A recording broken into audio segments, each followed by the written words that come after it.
So yesterday we have discussed about what is the meaning of reheat cycle and how to draw TH diagram in case of reheat cycle. And today we are going to discuss about regenerative cycle. So in case of regenerative cycle, in Rankine cycle, heat is added at constant pressure but not at constant temperature. So in case of suppose this is a Rankine cycle,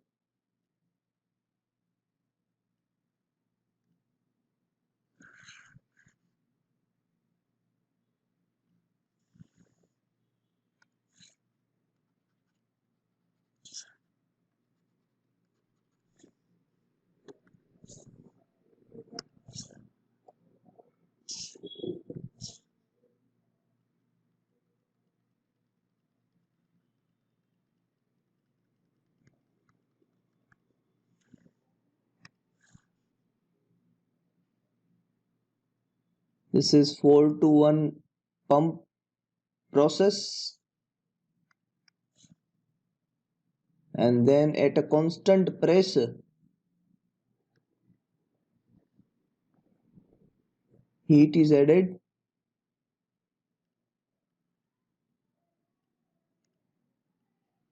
Then this is turbine process,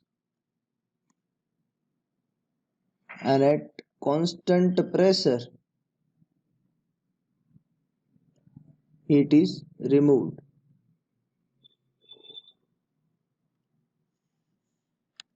Writing down the process number 1 to 2 represent boiling process. So this represent heat addition at constant pressure and but not at constant temperature. Why not at constant temperature? Because of the slope from point number 1 till this slope, and from this point till point number 2, this slope represent there is a change in temperature. So this process is not at constant temperature. Process number 1 to 2 is taking place at constant pressure. It means whatever will be the pressure of point number 1, that will be the pressure of point number 2. There is a large difference between temperature of water at the entry of economizer at point number 4 and that of steam at the exit of the boiler at point number 2. So the temperature which is entered inside the pump is T4, and temperature at which the water coming out from the pump, that is T1. So this T1 is very less than the temperature which is coming out from the boiler, which is T2. Correct? So T2 is always greater than T1. That's why it is not constant temperature process. Any doubt? Okay. No, sir. Yes. Thus, the average temperature of heat addition to simple Rankine cycle is between state point which lower than the average temperature of heat addition to the Carnot cycle And how to represent Carnot cycle over here? Suppose I want to prepare a diagram of the Carnot cycle as well in this diagram, then how can I prepare it? So these points represent Carnot cycle. Just look at it here. Okay.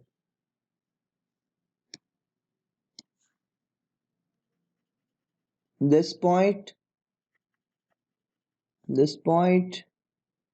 and then particularly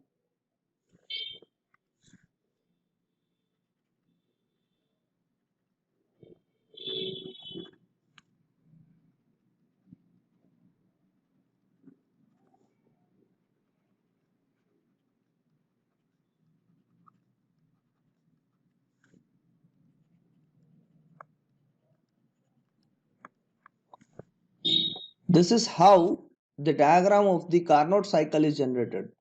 I can write down a new number of points over here, that is 1 days, here it is 2 days, here it is 3 days, and here it is 4 days. Where 1 to 2 days, 1 days to 2 days represent heat addition at constant temperature in case of Carnot cycle. So in case of Carnot cycle, we can say that T1 days is equal to T2 days. So here temperature is constant. Not likely the pressure is constant in case of Rankine cycle. So this case is applicable for which cycle? For Rankine cycle.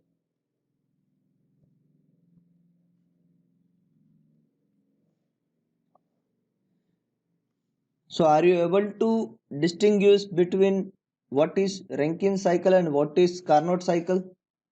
Any doubt so far?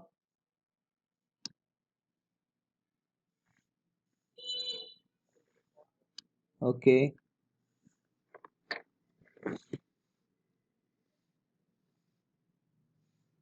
Just a minute.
Okay. And so the heat supplied average temperature,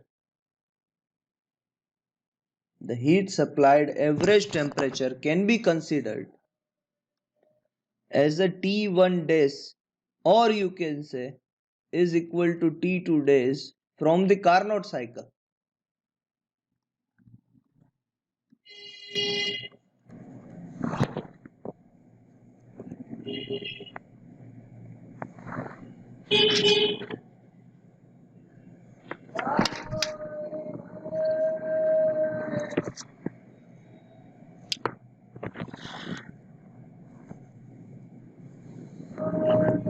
In other words, average temperature of the Carnot cycle is greater than the average temperature of the Rankine cycle.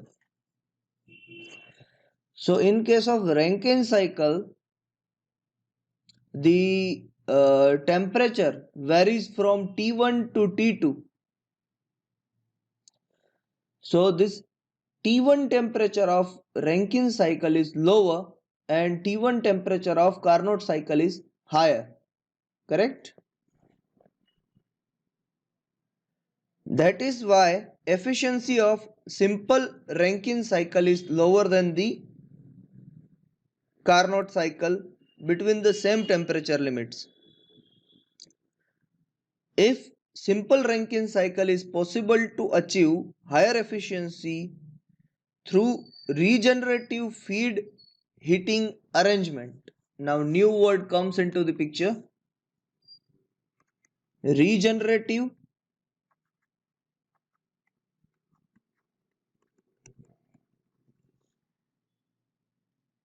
feed heating.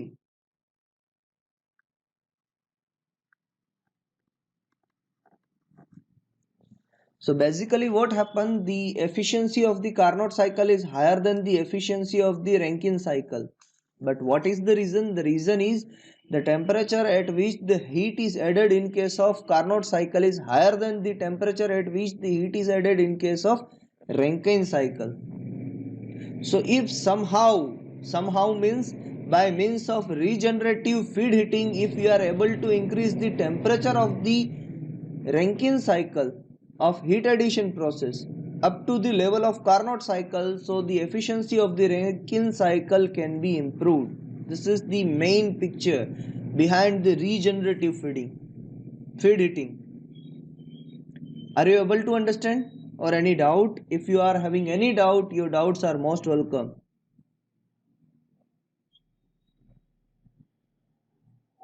No, sir. Okay, thank you for your reply. No, The sir, no doubt. Okay, thank you.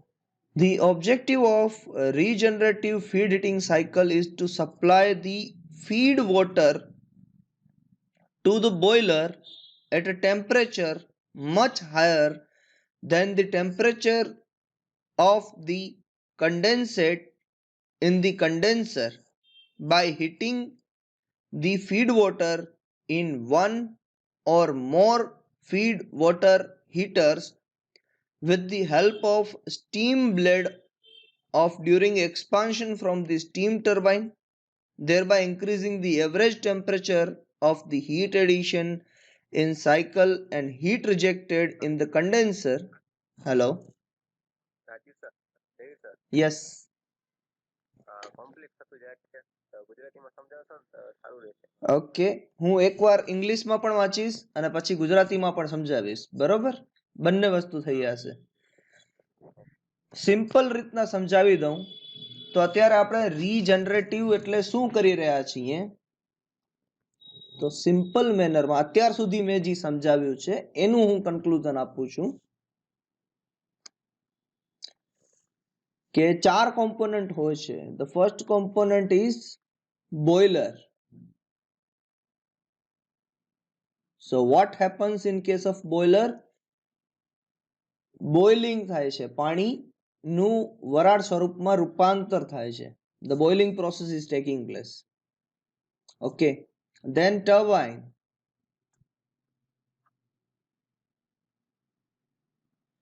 So what happens in case of turbine?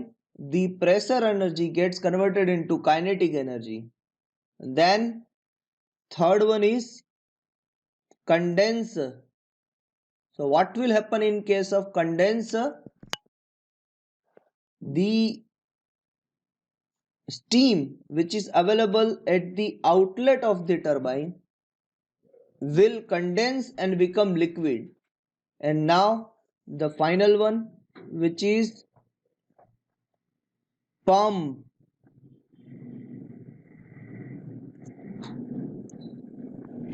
So what is pump? Pump will pump the fluid from the condenser till boiler inlet. So this is the process. Okay, but what happen કે જે કન્ડેન્સરમાંથી જે steam આવે છે, કન્ડેન્સરના આઉટલેટમાં જે steam આવે છે એ સ્ટીમનું temperature અને એને કન્ડેન્સેટ થયા પછીનું ટેમ્પરેચર લિક્વિડનું, આ સ્ટીમનું શું થાય છે? કન્ડેન્સેશન પ્રોસેસ થાય છે અને કન્ડેન્સેશન પ્રોસેસ બાદ એ લિક્વિડમાં કન્વર્ટ થાય છે. કરેક્ટ?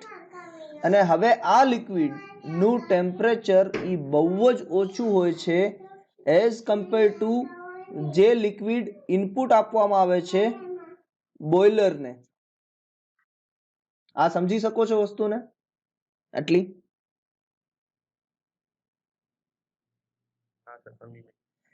જો કન્ડેન્સરના આઉટપુટમાં જે ટેમ્પરેચર હોય છે વોટરનું એને હીટ કરવામાં આવે છે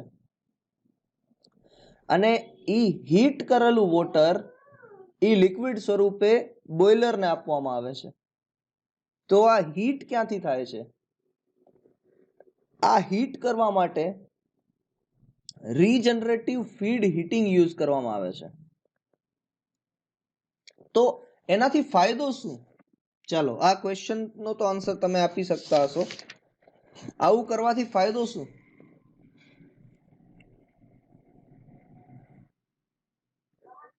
हायर एफिशिएंसी कैसे?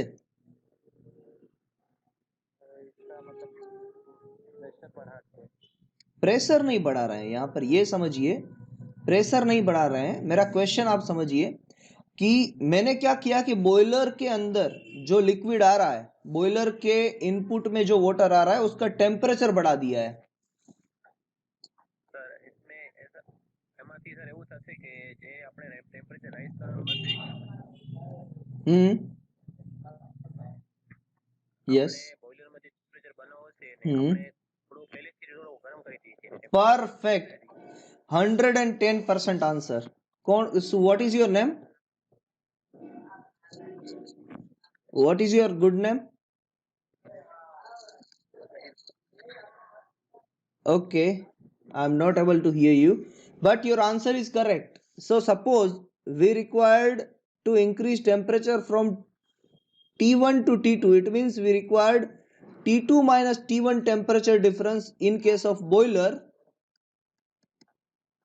and whatever amount of energy supplied, heat supplied, that is respectively to this T2 minus T1, means the heat supplied equation is mCp T2 minus T1. So if somehow we are able to increase this T1 temperature, it means the requirement of heat supplied is going to be decreased. And if heat supply is decreased, so heat supplies represent input energy in case of efficiency, and if input of the efficiency decreases, it means output for the same output, if input decreases, efficiency is going to improve. Any doubt? Okay, so now let's discuss about, there are certain concepts through which we can able to rise the temperature of the system. So let's discuss the first concept in today's lecture.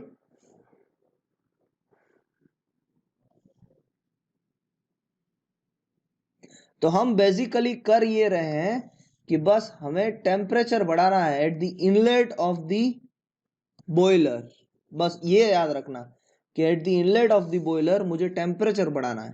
So that is my motive behind regenerative. और temperature बढ़ाने से जो पानी को steam बनने के लिए heat energy चाहिए वो कम लगेगी और efficiency of the Rankine cycle improve होगी. That's the reason. So in ideal regenerative feed heating cycle, there is one case in which it said that ideal regenerative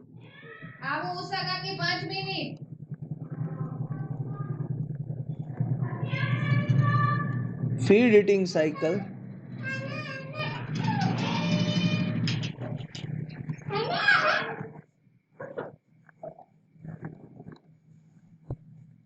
the objective of ideal regenerative feed heating cycle is to achieve the efficiency equals to the efficiency of the Carnot cycle. So what is the objective of ideal regenerative feed heating cycle? To achieve the efficiency of Rankine cycle equivalent to, it is not going to equal, but equals to means tends to Carnot cycle.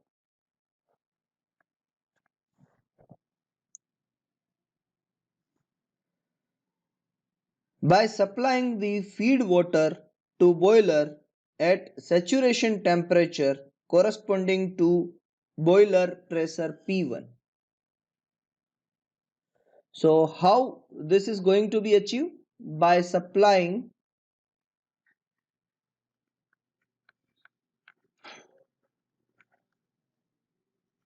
boiler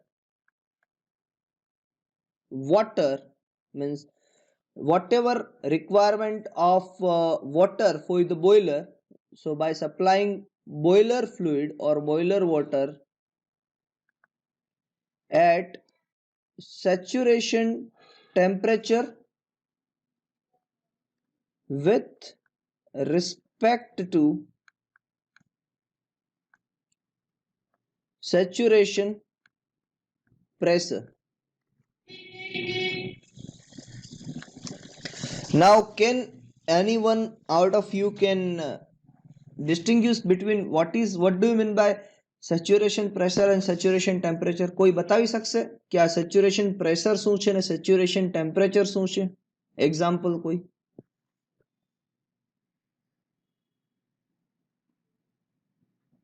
saturation का pressure वो है जहाँ से मतलब ऊपर heat करना चाहिए। Okay, and saturation pressure क्या है तो फिर? कोई एक एग्जाम्पल दे सकते हैं आप कि saturation pressure अगर इतना हो तो saturation temperature इतना होगा?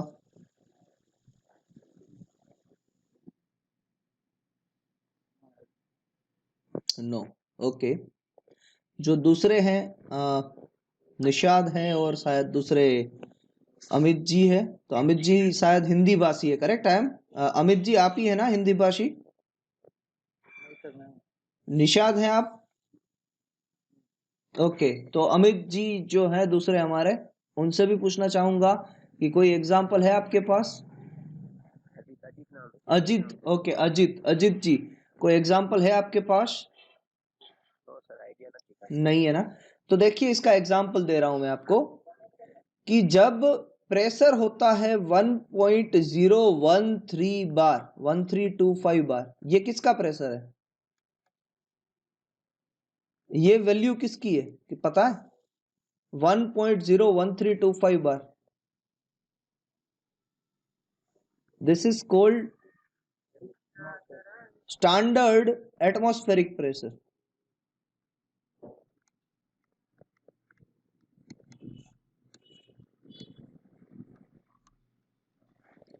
जो अभी एटमॉस्फेयर में जितना प्रेशर है उसकी वैल्यू होती है 1.01325 bar, and right now if in this atmospheric pressure, if I want to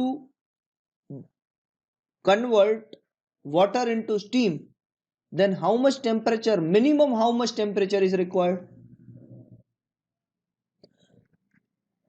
अगर मुझे पानी को स्टीम में कन्वर्ट करना है, जनरली जो हम करते हैं पानी को बॉईल करते हैं, तो उसके लिए कितना टेम्परेचर चाहिए?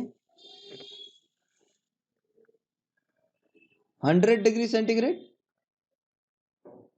yes or no? Please reply. Okay, so if the saturation pressure is 1.01325 bar, then saturation temperature according to saturation pressure is 100 degree centigrade. Now I think you are able to understand what do you mean by saturation pressure and saturation temperature. saturation temperature वो temperature है जहां पर saturation pressure के environment में पानी steam बनता है। मैं फिर से रिपीट कर रहा हूं अपना स्टेटमेंट, saturation प्रेशर वो प्रेशर है जिस प्रेशर पे saturation टेम्परेचर पे पानी लिक्विड में से स्टीम बनता है। अगर सेचुरेशन टेम्परेचर कम होगा तो पानी कम टेम्परेचर पे भी स्टीम में कन्वर्ट हो सकता है। Suppose saturation temperature less than 1 बार है, लेस देन 1 बार, तो पानी ऐसा बन सकता है कि लेस देन 100 डिग्री सेंटीग्रेड पे भी स्टीम में कन्वर्ट हो जाए। तो जैसे जैसे प्रेशर कम होता है वैसे वैसे सेचुरेशन टेम्परेचर भी कम होता है, जैसे जैसे प्रेशर सेचुरेशन बढ़ता है वैसे वैसे टेम्परेचर ऑफ सेचुरेशन भी बढ़ता है। So this is the basic fundamental theorem on which the ideal regenerative feed heating cycle is working. वहां पर करते क्या है कि जो सेचुरेशन प्रेशर है, सेचुरेशन प्रेशर जो बॉयलर के इनपुट का सेचुरेशन प्रेशर है, उस सेचुरेशन प्रेशर पे उसी टेम्परेचर पे लिक्विड को प्रोवाइड कर देते हैं जो सेचुरेशन प्रेशर के रिलेटिव सेचुरेशन टेम्परेचर है। जैसे कि यहां पर 1 बार के रिलेटिव 100 डिग्री सेंटीग्रेड है, तो सपोज समझ लीजिए कि बॉयलर का इनपुट प्रेशर है 1 बार, तो 1 बार प्रेशर पे अगर बॉयलर का इनपुट है तो पानी को डायरेक्टली 100 डिग्री सेंटीग्रेड पे ही डाला जा रहा है ताकि सिर्फ और सिर्फ लिक्विड में से जो स्टीम कन्वर्ट होनी है वहां पर ही एफिशिएंसी देनी पड़े।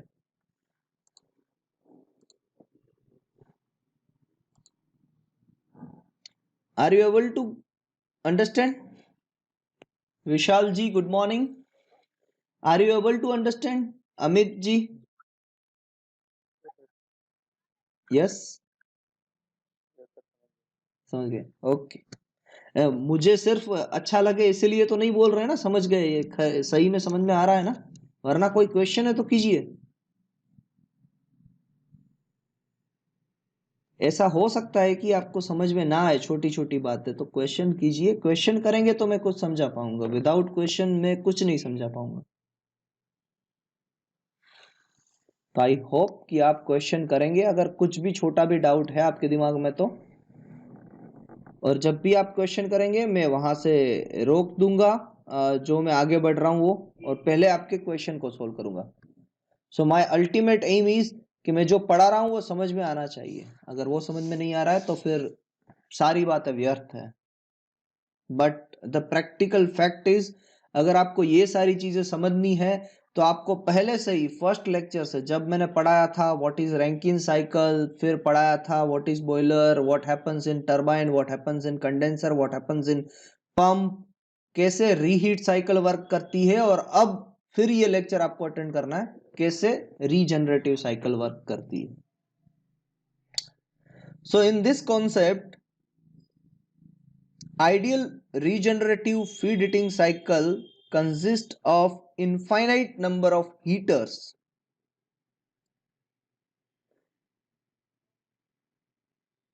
The heater are arranged between turbine stages and feed water passing through the heaters. Due to the infinite number of heaters, the temperature rise in each heater becomes infinitely small and the process becomes reversible, and the feed water is heated to boiler saturation temperature. अब यहां पर किया क्या जाता है कि टरबाइन्स रखे जाते हैं और टरबाइन के आउटलेट में फीड वाटर हीटर्स रखे जाते हैं। दिखाता हूं किस तरीके से। जैसे कि ये एक टरबाइन है, this is our first turbine. तो ये टरबाइन का इनपुट है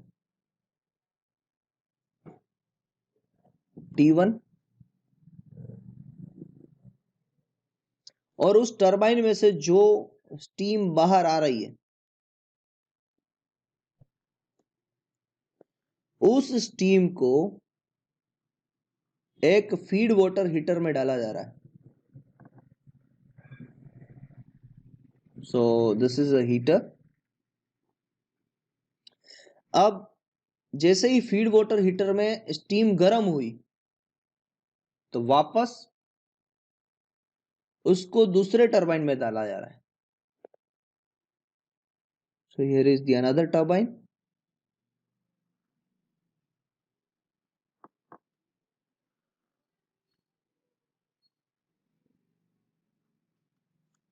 और वो दूसरे टरबाइन का जो आउटपुट है उसको वापस फीड हीटर में डाला जा रहा है।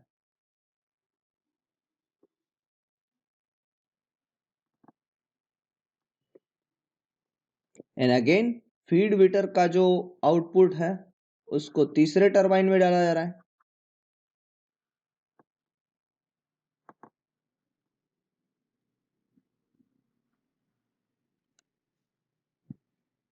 और फिर तीसरे टरबाइन का जो आउटपुट है वो सो एंड सो आगे बढ़ के कंडेंसर को दिया जा रहा है। और वो कंडेंसर के साथ क्या कनेक्टेड है? पंप। तो यहां से फिर कनेक्शन स्टार्ट हो गया। कंडेंसर, और कंडेंसर से क्या बन गया? पंप। और फिर पंप से कहां पर जा रहा है? बॉयलर।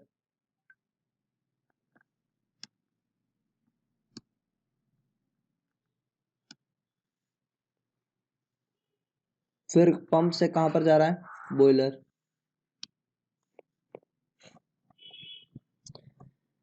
तो ये जो फीड वाटर हीटर है जो यहां पर लगाए गए,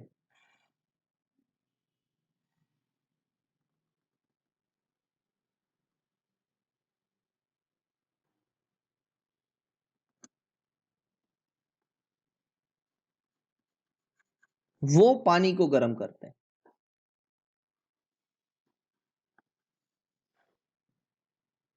कौन से पानी को गर्म करते हैं? चलिए बताइए। अगर आपने थोड़ा सा भी ये कॉन्सेप्ट समझा है तो आप बता पाएंगे कौन से पानी को ये गर्म करेंगे, और ये डायग्राम से भी बता पाएंगे। टरबाइन 1 से जो निकली है वो। टरबाइन 1 से, टरबाइन 2 से, दोनों में से जो निकली है वो, दोनों को पानी को गर्म करेंगे। और पानी गर्म होने से क्या होगा कि बॉयलर के इनपुट पे जो पानी आ रहा है उसका टेम्परेचर, अगर हमने फीड वाटर हीटर ना लगाया होता तो उससे कम आता और हमें एनर्जी ज्यादा सप्लाई करनी पड़ती। So that's the ultimate aim and that's the ultimate thing कि हमें इनपुट एनर्जी को कम करना है। और this is the diagram of the ideal regenerative feed heating cycle. Any doubt? ये डायग्राम समझने में कोई डाउट?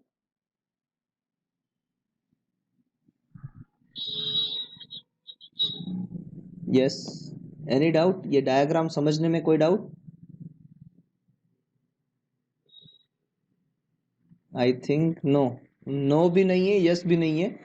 तो थोड़ा सा कंफ्यूजन है बट थोड़ी थोड़ी चीजें समझ में आ रही है। इसका मीनिंग ये होता है। अच्छी बात है। The feed water is heated to boiler saturation temperature. तो ये जो है ना, इसे कहते हैं feed water heater.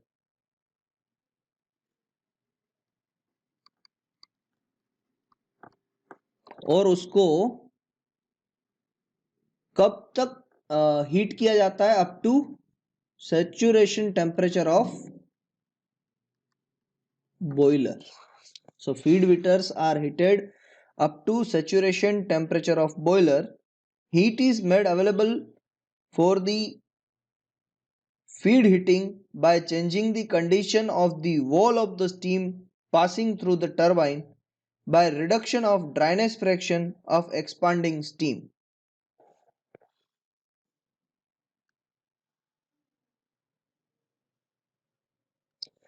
So this steam which is generated throughout the turbine process, and such steam are recirculated through the feed water heater. यानी ये गर्म भी कहां से किया जाता है? जो टरबाइन की स्टीम होती है ना, उसी से इस फीड वाटर हीटर को गर्म किया जाता है। ये एक्चुअली फीड वाटर आता कहां से? तो ये फीड वाटर आता तो पंप से ही है। अब समझ रहे हो?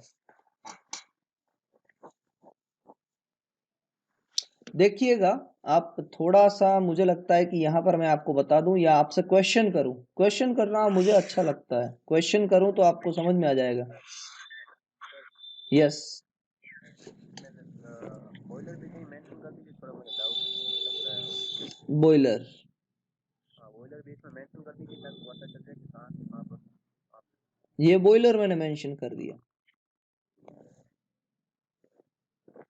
और बॉयलर का कनेक्शन भी लगा देता हूं। Complete. Now is there any doubt? Sir ये 3 टरबाइन क्यों लगाया है? Very good question. एक्चुअली जो एक्चुअल पावर प्लांट होते हैं ना, वहां पर 3 टरबाइन होते हैं। सबसे पहला होता है हाई प्रेशर टरबाइन, फिर होता है इंटरमीडिएट प्रेशर टरबाइन, और फिर होता है लो प्रेशर टरबाइन। ओके। अगर सिंगल टरबाइन के साथ कोई, जो हम जनरली पढ़ते हैं, सपोज सिंगल टरबाइन के साथ कोई रैंकिन साइकिल बनाएंगे जिसमें फीड वाटर हीटिंग यूज करेंगे, तो ये रहा टरबाइन। ये टरबाइन में से हमने इनपुट डाला, टरबाइन को इनपुट कहां से मिलेगा? बॉयलर से मिलेगा। तो ये रहा बॉयलर, ये रहा टरबाइन, और ये टरबाइन के आउटपुट में एक हम फीड वाटर हीटर लगाएंगे। यहां पर 2 आउटपुट समझ लीजिए, एक आउटपुट से हम फीड वाटर हीटर लगाएंगे, तो यहां पर मैंने फीड वाटर हीटर लगाया है। ओके। और दूसरे आउटपुट में मैंने क्या किया है कि दूसरे आउटपुट में मैंने कंडेंसर लगा दिया है। तो यहां से तो जो नॉर्मल डायग्राम है वही जा रहा है। ये कंडेंसर आ गया, और कंडेंसर में से पंप में चला गया, और पंप में जो लिक्विड है वो लिक्विड हीट होके, हीट कहां से होगा? फीड वाटर हीटर से, और फिर कहां चला गया? बॉयलर में चला गया।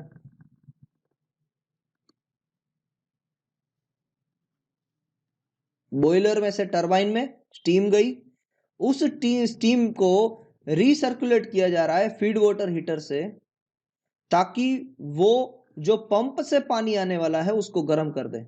तो बाकी की स्टीम वापस कंडेंसर में चली गई, कंडेंसर से पंप में चली गई, पंप से वापस फीड वाटर हीटर में चली गई, फीड वाटर हीटर में से गर्म होके वापस बॉयलर में चली गई। तो ये है feed water heating system for single turbine. But generally generally generally generally generally होता क्या है? जनरली यहां पर एक से ज्यादा टरबाइन यूज किए गए होते हैं। High pressure turbine, intermediate pressure turbine and low pressure turbine. Any doubt? Okay. And arrangement समझ में भी आ गई कि बॉयलर कहां पर है, फीड वाटर हीटर कहां पर है, फीड वाटर हीटर कहां से एनर्जी लेता है, ये भी समझ में आ गया। ओके। इसका ओके, वो हम सेकंड कॉन्सेप्ट में भी कंसिडर करेंगे, बट यहां पर आप जो फीड वाटर हीटर है ना, वो फ्लू गैसेस, जो पानी को गर्म करने के बाद जो गैसेस अवेलेबल रहते हैं वहां से भी हीट एक्सट्रैक्ट करके गर्म किया जा सकता है। किनको? इस पानी को भी गर्म किया जा सकता है। So that is the another possibilities as well, but उसके बारे में भी हम पढ़ेंगे। अभी फिलहाल आप ये समझ लीजिए कि ये डायग्राम किस तरीके से वर्क कर रहा है। Okay.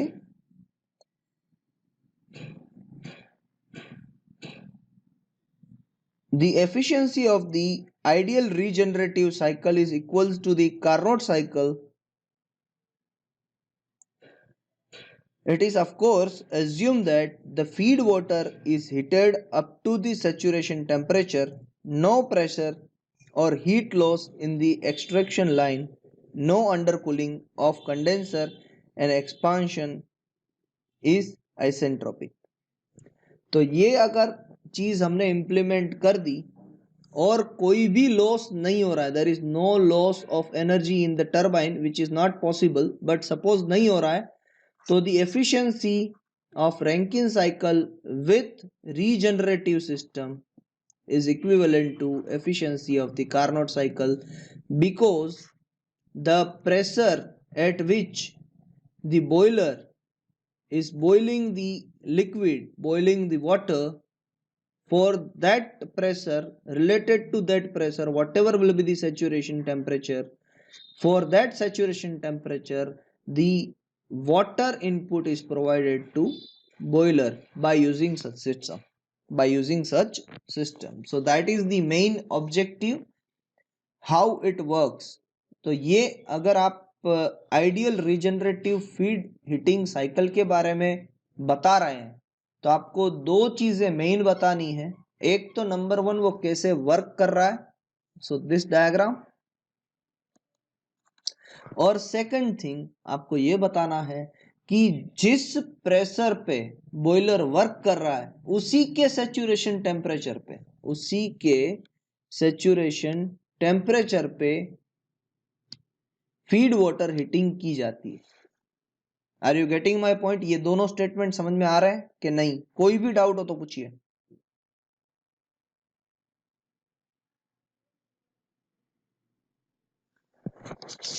I am stopping here. So if you are having any doubt please ask. हम अभी डिस्कशन करेंगे कि क्या आपको समझ में आई चीज या नहीं आई. क्या समझ में आया आपको? चलिए आपके कंक्लूजन बताइए, मुझे सुनाइए. आपको क्या समझ में आया?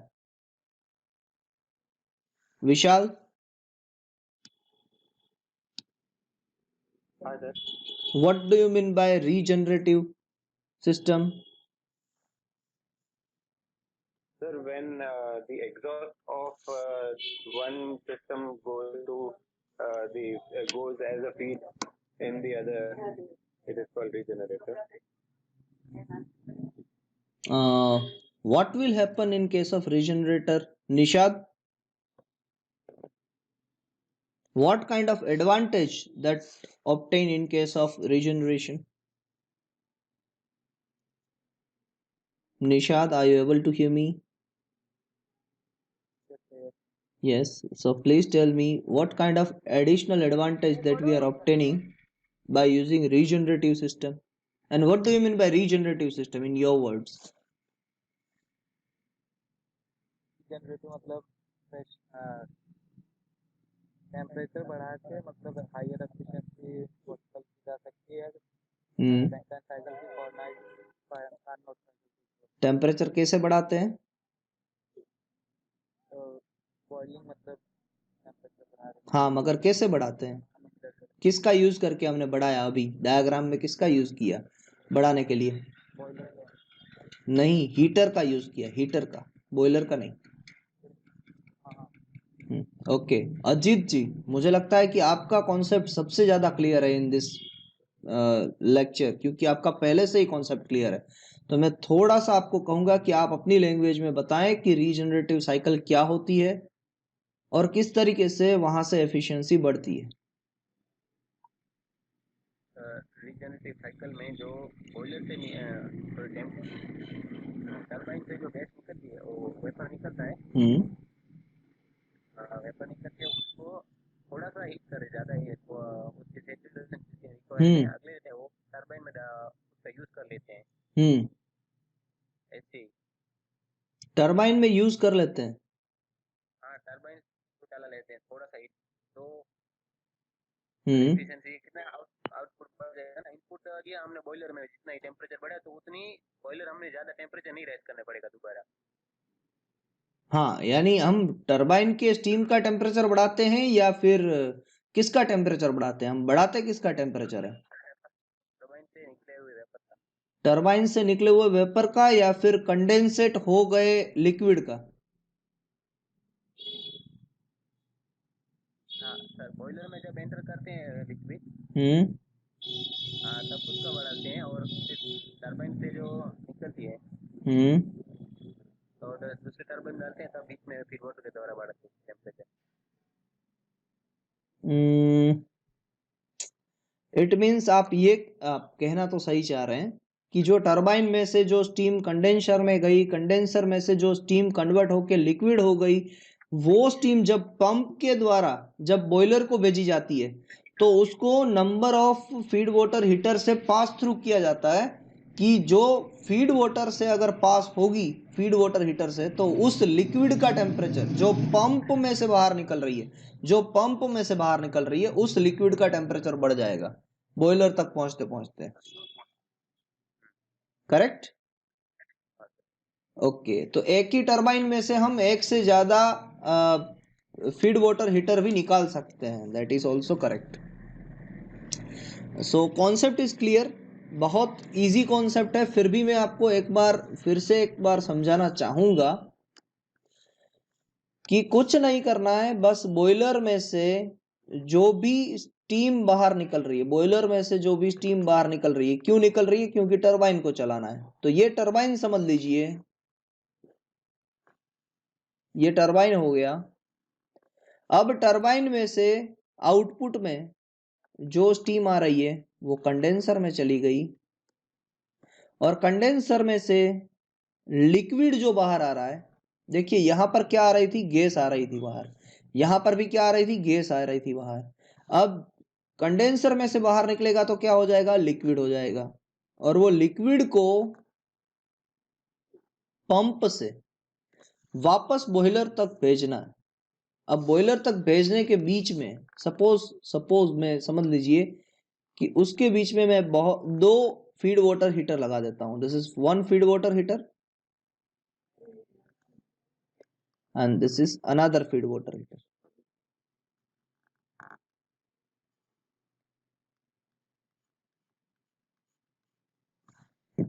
अब ये क्या ले रहे हैं? गैस ले रहे हैं। ये भी क्या ले रहे हैं? गैस ले रहे हैं। किस में से? ये टरबाइन में से गैस ले रहे हैं। क्यों गैस ले रहे हैं? गर्म तो करना पड़ेगा ना पानी को, पानी को गर्म करना है हमें। तो गर्म कैसे करेंगे? गर्म कैसे करेंगे? गर्म करेंगे बाय मीन्स ऑफ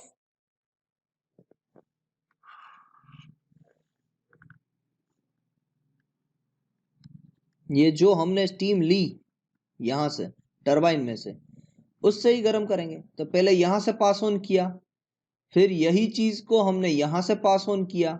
एक्चुअली सभी जगह पर पंप लगते हैं अगर जब भी हम पास ऑन करते हैं तो यहां से पास ऑन किया, यहां से पास ऑन होने के बाद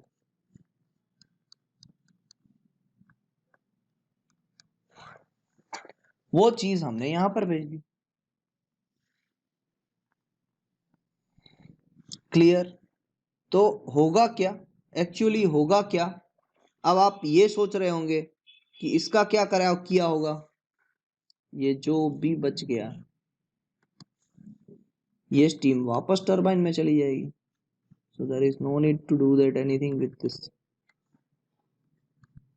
इसको रीसर्कुलेट ही करना है, रीजनरेट ही करना है, बार बार इसको बेचते रहना है ताकि ये हीटर चल पाए। ये एक हीटर ही समझ लीजिए आप, कि जहां पर हाई टेम्परेचर की गैस लो टेम्परेचर के वाटर को हीट करती है और वापस चली जाती है टरबाइन में।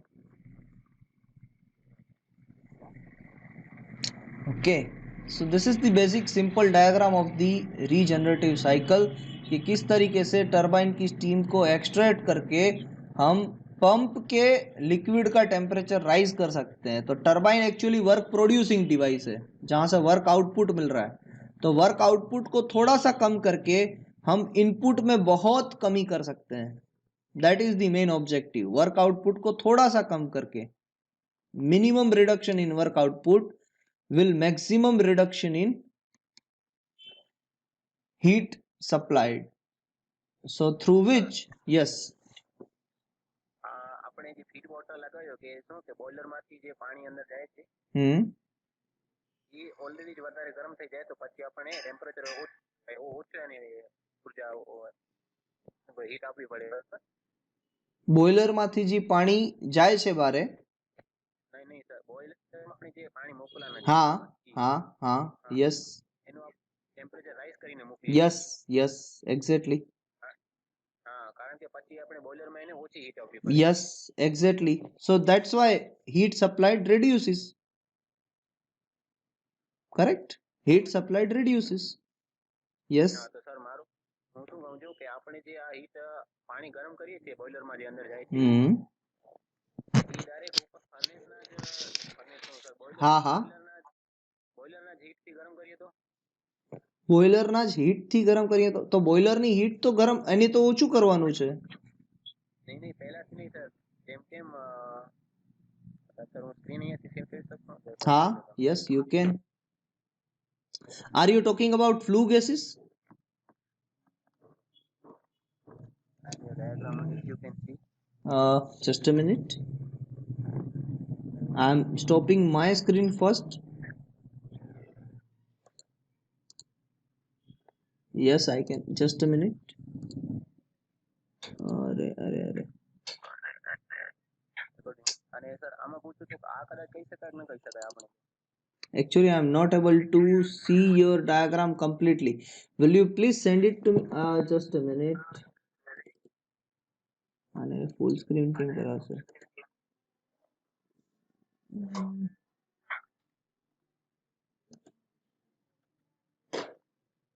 हाँ હવે બરોબર દેખાશે. હવે ખાલી ડાયાગ્રામ દેખાડજો પૂરેપૂરું. Okay, what happened? So in superheater it is mentioned the economizer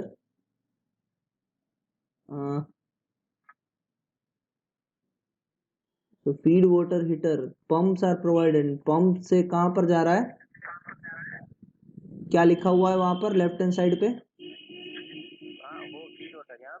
हाँ नहीं, नीचे नीचे नीचे नीचे पंप से आउटपुट कहां पर जा रहा है? ड्रम, और ये ड्रम में जा रहा है, ड्रम से। हाँ तो ड्रम को एनर्जी कहां से मिल रही है? ड्रम को सर एनर्जी नहीं, ड्रम में फीड वाटर आ रहा है पीछे। हाँ तो ड्रम में फीड वाटर आ रहा है, वो फीड वाटर जा रहा है नीचे कंबसन चैम्बर पे, वो एक बॉयलर की जैसा। हाँ हाँ हाँ तो वो गर्म कैसे हो रहा है? पंप से जो पानी आ रहा है उसको गर्म कैसे किया जा रहा है? गर्म सर यहाँ पे हो रहा है। कहाँ पर? हाथ रख के बताओ। इकोनोमाइजर है, हाँ। कैसे गर्म हो रहा है? मगर इकोनोमाइजर यानी फ्लू गैसेस से बात कर रहे हैं आप। ये जो आपकी सभी जो लाइंस बना रहे हैं ना आप, ये देखिए सारी लाइंस जो जा रही है ना वो फ्लू गैसेस है। What do you know what do mean by flue gases? क्या होता है फ्लू गैसेस? बताइए चलिए।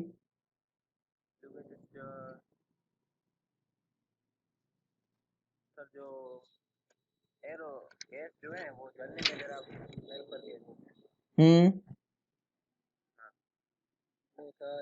Yes sir flue gases are mixture of gases that are burning off. Exactly. समझ में आ रही है बात? कहाँ पर? अजीत जी, अनिल जी ने जो बताया वो समझ में आया? Hello hello Ajit ji, are you able to hear me? क्या हो रहा है? शायद उनकी कोई प्रॉब्लम है। अजीत जी, अनिल जी ने एकदम परफेक्ट बताया कि जो कोल हम जलाते हैं और कोल जलाने से जो जनरेट होती है फ्लू गैसेस, वो फ्लू गैसेस से ये चीज आप करवा रहे हैं। तो मैंने जैसे ही बताया आपको कि हमने अभी जो पढ़ी है। यस कोई वांधो नहीं, मारो तो बात संभળાય છે ને? से यस और नो। अगर नहीं भी सुनाई दे रहा है तो मैं ये वीडियो की लिंक आपके साथ शेयर कर दूंगा। मैंने आपको 2 प्रोसेस बताई थी। वन ऑफ द मेथड कि जहां से आप रीजनरेटिव कर सकते हैं, दैट इज द मेथड जो मैंने आपको बताई, वो फर्स्ट मेथड। सेकंड मेथड अभी आपने बता दी कि फ्लू गैसेस से भी हम पंप के आउटपुट को हीट कर सकते हैं और उस हीटिंग को हम बेच सकते हैं टरबाइन को। सो जो आपने बताया कि फ्लू गैसेस से गर्म करना, that is also the option, but it is not effective one, because वहां पर आपके पास गारंटी नहीं है कि आप सैचुरेशन टेम्परेचर जो है बॉयलर का, जो बॉयलर का सैचुरेशन प्रेशर है उसके रिलेटेड जो सैचुरेशन टेम्परेचर है, उसी टेम्परेचर पे आप हीट करके वहां पर भेज पाओगे, क्योंकि ये तो डायरेक्टली प्रोपोर्शनल रहेगा कि कितना अमाउंट ऑफ कोल जल रहा है इकोनोमाइजर में, यानी कितना अमाउंट ऑफ कोल जल रहा है चिमनी में, और कितनी अवेलेबल एनर्जी है उस फ्लू गैसेस के पास after heating the water which is available within the boiler. क्या आप समझ पा रहे हैं? अनिल जी, आप मेरी बात समझ पा रहे हैं? विशाल जी, Yes, sir. हाँ तो ओके, तो ये दोनों मेथड है, ये दोनों मेथड का यूज करके रीजनरेटिव हीटिंग की जा सकती है। रीजनरेटिव हीटिंग का मीनिंग बस इतना ही होता है कि जो बॉयलर के अंदर जो वाटर जा रहा है उसका टेम्परेचर पहले से बढ़ा दिया जाए, ताकि हमें बॉयलर के अंदर कम एनर्जी सप्लाइड करनी पड़े। उसके लिए दो रास्ते हैं। एक तो रास्ता है कि टरबाइन में से एक्सट्रैक्ट कर लो हीट को और एक हीट एक्सचेंजर बना लो जिसे हम फीड वाटर हीटर कहते हैं, वहां से गर्म कर लो पंप के आउटलेट को। दूसरा रास्ता है कि आप डायरेक्टली जो पंप का जो आउटपुट आ रहा है उसको एक ड्रम बना दीजिए। ड्रम कहां पर बनाएंगे? जहां से फ्लू गैसेस निकल रहे हैं, जिसको हम इकोनोमाइजर भी कहते हैं। तो वहां पर ड्रम बना दिया, वहां पर पंप में से जो पानी आ रहा है वो पहले ड्रम में जाएगा। ड्रम में जाने के बाद उसका टेम्परेचर राइज होगा, फिर टेम्परेचर राइज होने के बाद वो सप्लाई किया जाएगा किसको? बॉयलर को। तो यहां पर दो दिक्कतें आएंगी जो मैं नेक्स्ट लेक्चर में वैसे भी डिस्कस करने वाला हूं, फिर भी आपने बता दिया है तो मैं आपको बता देता हूं। नंबर 1 डिफिकल्टी, एक तो सेचुरेशन टेम्परेचर पे ही अंदर जाएगा, उसकी कोई गारंटी नहीं है। नंबर 2 डिफिकल्टी कि हमें मास फ्लो रेट कंटिन्यूअस नहीं मिलेगा, क्योंकि यहां पर हमें करना क्या है? यहां पर हमें सारा मास पहले इकट्ठा करना है एक इकोनोमाइजर में। इकोनोमाइजर में फिर थोड़ा सा टाइम देना है उसको हीट करने के लिए, और वापस वहां से हमें स्टीम को यानी वही लिक्विड को गर्म करके बॉयलर तक पहुंचाना है at the rate at which it is required as per the output demand. Turbine को जो डिमांड लग रही है उसकी रेट से ही हमें पहुंचाना है लिक्विड को अंदर। सो that is the main objective, कि जिसकी वजह से ये जो दूसरी जो मेथड है वो फ्री में होने की वजह से, फ्लू गैसेस से फ्री में हो जाता है वहां से पानी गर्म, मगर फिर भी वो इतनी इफेक्टिव नहीं है जितनी ये ideal regenerative cycle method effective है। I hope you get this explanation. We will see this things into detail in the next lecture as well. अगर आपको फिर भी मेरे एक्सप्लेनेशन में कोई भी दिक्कत है आप मुझसे क्वेश्चन अभी कर सकते हैं। Is there any difficulty? No, sir. Vishal? No, sir. Okay, thank you very much for attending this lecture. इसकी आपको जो लिंक है लेक्चर की वो व्हाट्सएप ग्रुप में जो प्लेलिस्ट है उसी के अंदर मिल जाएगी। लास्ट लेक्चर भी अपलोड किया गया था, ये लेक्चर भी कर दूंगा। Thank you very much.